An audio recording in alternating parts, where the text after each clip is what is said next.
గోదావరి మహా ఆరతి ఉత్సవ ఆధ్వర్యంలో బుధవారం సాయంత్రం గోదావరి నదీమాతకు మహా ఆరతి కార్యక్రమం కన్నుల పండుగగా నిర్వహించారు.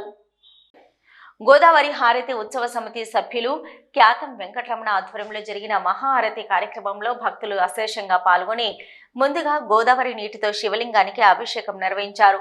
ఉత్సవ సమితి సభ్యులు భక్తులతో బ్రాహ్మణ సంఘం అధ్యక్షులు వజ్జ వెంకటేశ్వరరావు శివలింగానికి బిల్వార్చన ప్రత్యేక పూజలు చేయించారు.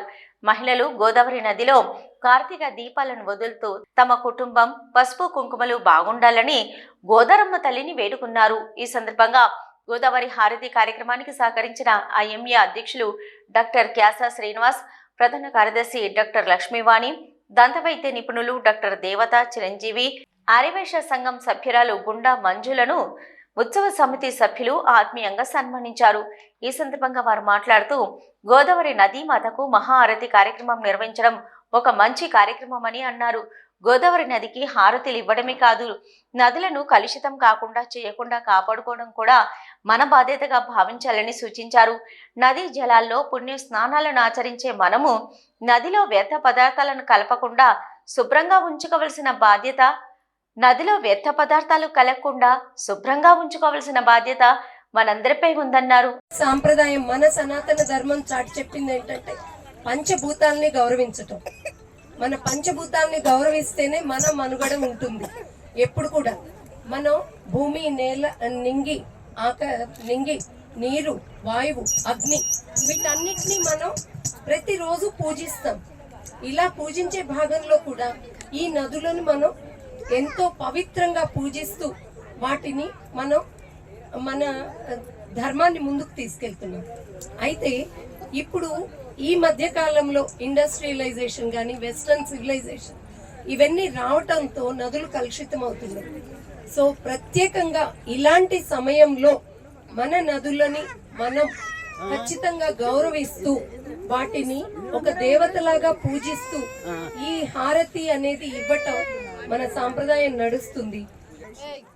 పూజనీయ సంస్కృతి భారతీయ సంస్కృతి. ఈ నదీ మాతను పూజించడమే హిందూ సంస్కృతి, సనాతన ధర్మం.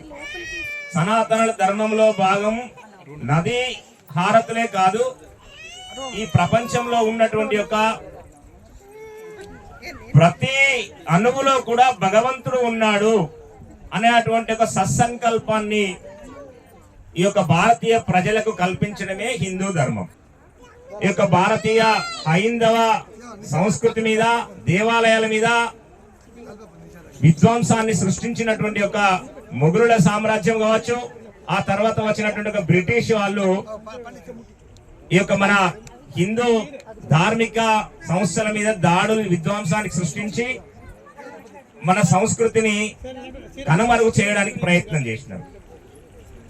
సో గోదావరి ఇంతకుముందే చెప్పుకున్నాము, మరి వేదకాలం నుంచి వచ్చినటువంటి ఒక నదీ పూజ కార్యక్రమాన్ని మన తెలంగాణలో 2012లో ప్రారంభించినాము.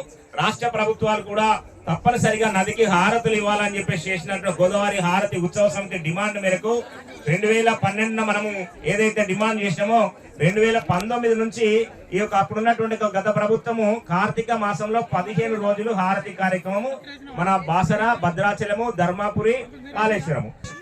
కార్తీక మాసంలో నదీ పూజ, దీపారాధన చేస్తే మన కుటుంబం సంక్షేమంగా ఉంటుంది అనేటువంటి ఒక సంకల్పము మనకున్నటువంటి పూర్వీకుల నుంచి మనకు వస్తున్నటువంటి ఆచారం. అనంతరం భక్త సందోహం నడమ గోదారమ్మ తల్లికి మహా ఆరతిని ఇచ్చారు.